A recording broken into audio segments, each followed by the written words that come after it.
దానికి ముందే కొన్ని నెలల ముందే మ్యారేజ్ అయింది. ఆ తర్వాత చిన్న బిడ్డ కూడా పుట్టాడు. పుట్టిన తర్వాత పాపం అతను లైఫ్ అంతా ఈ విధంగా, అంటే అతను అంత ఊహించుకోలేదు దీనికి ఇంత పగడ్బందీగా జరుగుతుందని చెప్పేసి.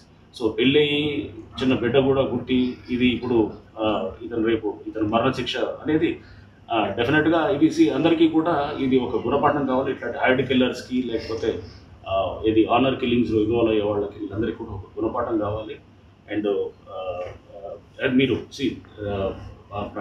ప్రణయ్కి దీంట్లో కేసులో మర్డర్ చేసినప్పుడు కూడా మారుతిరావు ఆయనతో కూడా మేము మాట్లాడినప్పుడు కూడా చెప్పాము, ఇది నీ బిడ్డ అంటే నీకు ప్రేమ ఉండొచ్చు, బట్ వేరే వాళ్ళ బిడ్డ అతని ప్రాణాన్ని తీసుకోలేకపోతే లవ్ చేస్తున్నారను ఆనర్ వేరే కులాంతరం అని చెప్పేసి చేయటం అనేది అది కరెక్ట్ కాదు.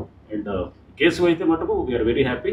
And I think that police department and అప్పుడు నల్గొండ పోలీసులో ఉన్నటువంటి అందరూ సిబ్బంది అంతా కూడా ఎవరైతే దీనికి పనిచేశారో and along with prosecution teams వాళ్ళందరికీ కూడా నేను అభినందనలు తెలుపుతాను. సాక్షులందరికీ కూడా వాళ్ళు